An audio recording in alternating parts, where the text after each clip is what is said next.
Hello everyone, welcome to you all in Learning Class 10. Today we are going to discuss modal verbs will versus would. So I have already uploaded part 1 and part 2 video in my channel. अगर आप लोगों ने नहीं देखा है so please watch it and ये जो सारा जो वीडियोस है ये आप लोगों को मिल जाएगा मेरे चैनल के प्लेलिस्ट में. इंग्लिश ग्रामर क्लास 10 बोल के है, आप लोग देख लीजिए.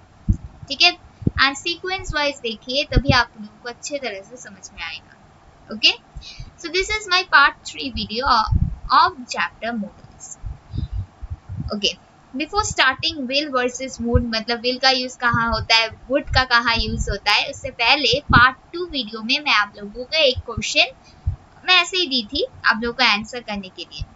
तो चलिए उसको थोड़ा सा डिस्कस कर लेते हैं, उसका करेक्ट आंसर क्या होगा देख लेते हैं.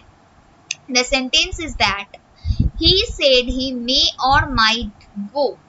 तो फर्स्ट ऑफ ऑल आप सेंटेंस की शुरुआत में देख सकते हो said लिखा हुआ है. That means the sentence is in past form. तो जो मॉडल वर्ब होगा वो भी तो पास्ट फॉर्म में ही यूज होगा, may का इस्तेमाल नहीं होगा यहाँ पर. दैट मीन्स तो इसीलिए यहाँ पर might होगा आंसर.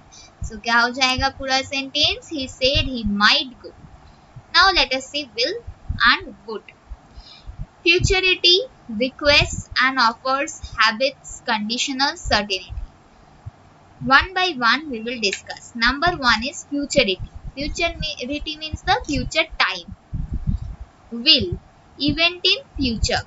Suppose कोई event या फिर एक्शन आप कह सकते हो फ्यूचर में होने वाला है, वो अभी भी नहीं हुआ है एट प्रेजेंट, तब हम विल का इस्तेमाल करते हैं. For example the bus will start in a few minutes, मतलब बस अभी भी स्टार्ट नहीं हुआ है, फ्यूचर के 5-10 मिनट के मतलब हो सकता है तब वो स्टार्ट होगा.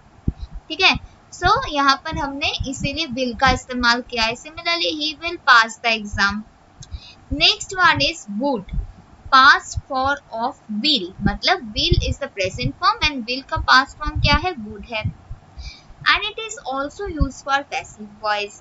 ही said that the bus would start in a few minutes. Said है, that means the sentence is in past form.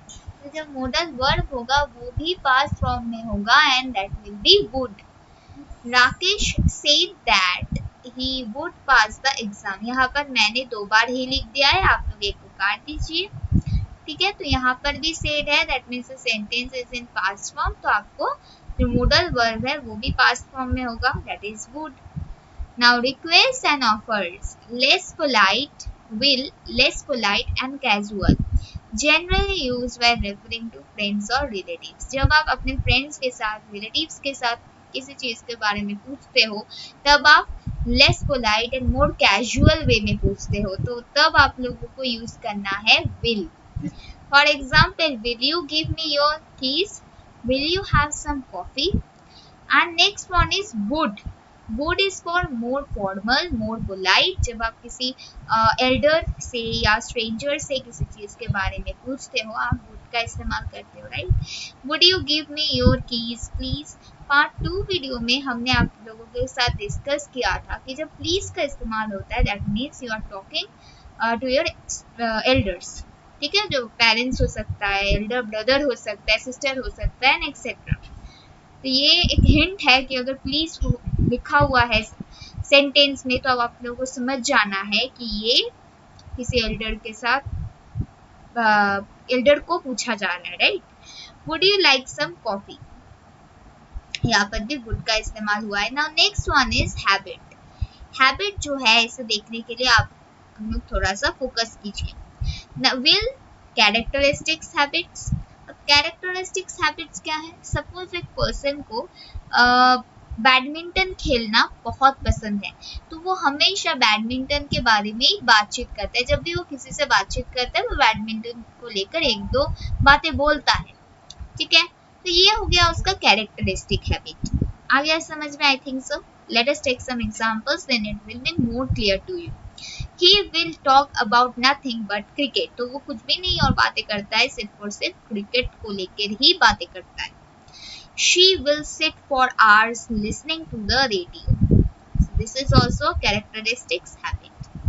Now next one is would. Would is use for past habit, मतलब जो कि पहले था, उनके childhood में था, लेकिन अभी वो नहीं है. एट प्रेजेंट अभी ये हैबिट नहीं है.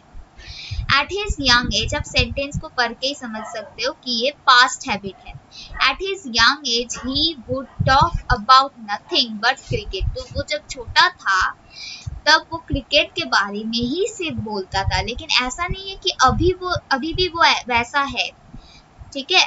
Similarly, in her childhood, she would sit for hours listening to the radio. Childhood में ऐसा करती थी वो, लेकिन अभी वो ऐसी है ऐसा नहीं बात है. ठीक है. Okay, I think it is clear to you. Now next one is certainty. Will. If we are sure certain about something we use will. अगर आप 100% श्योर हो किसी चीज को लेकर, कि जैसे मैं कहूँ कि आज बारिश होगा, तो मैं 100% श्योर हूँ कि आज बारिश होगा, then I will use will. ठीक है. अगर मैं नहीं श्योर हूँ, मैं कहूँ कि ऐसे कि आज बारिश हो भी सकता है, नहीं भी हो सकता है, मतलब I am not sure about that, right. तो तब हम लोग वुड का इस्तेमाल करेंगे. ठीक है. तो सर्टेन दैट विल बी अंकित. ठीक है. तो हम लोग सर्टेन है, श्योर है कि वो अंकित है. Next, shall we go and have something to eat? No, the canteen will not be open. मतलब हम श्योर है कि जो कैंटीन है वो ओपन नहीं है. Similarly, if we are not sure or certain about something, we use would. Uncertain, that will be अंकित. अब वो अंकित नहीं भी हो सकता है, तो दूसरा लड़का हो सकता है. Shall we go and something to eat? No, the canteen would not be open. Uncertain, अब कैंटीन ओपन हो भी सकता है. ठीक है. I think it is clear to you. Now next one is conditionals. अगर आपको यहाँ से कुछ भी समझ में नहीं आए, आप लोग हमें कमेंट सेक्शन में फ्री होकर पूछ सकते हो. I will answer to your question and I will solve your doubts, right. Okay. Now conditionals. Will is used for real situations. For example, if it rains tomorrow, I will bring my umbrella. अगर कल बारिश होगा तो मैं जरूर अपने umbrella लाऊंगी. Is a real situation है. If he stops wasting time, his grades will be improved. Similarly, this is also a real situation. Next one is would. Would is used for imaginary situation. अब imaginary situation में एक hint मैं देती हूँ, कैसे समझोगे ये imaginary situation है. Actually in imaginary situation had का इस्तेमाल होता ही है. Each and every sentence में आप देखोगे had का इस्तेमाल हुआ है, तब आप समझ जाना ये imaginary situation है. जैसे कि फर्स्ट सेंटेंस में देखिए, उसको तो पढ़ के ही समझ में आ रहा है ये इमेजिनरी है. If I had wings I would fly all over the world. So that's why we use here would, because ये इमेजिनरी सिचुएशन है. एक ह्यूमन बीइंग का कभी भी विंग्स नहीं हो सकता है, right. Next one is if he had stop wasting time, his grades would have improved. Now, इस सेंटेंस को पढ़ के हमें ऐसा मालूम नहीं हो रहा है कि इमेजिनरी है कि नहीं. तब आपको देखना है कि यहाँ पर had का इस्तेमाल हुआ है, that means this is imaginary, and हमें would का इस्तेमाल करना है. Okay. Now, let us solve some exercise. The train will or would arrive at 6 p.m.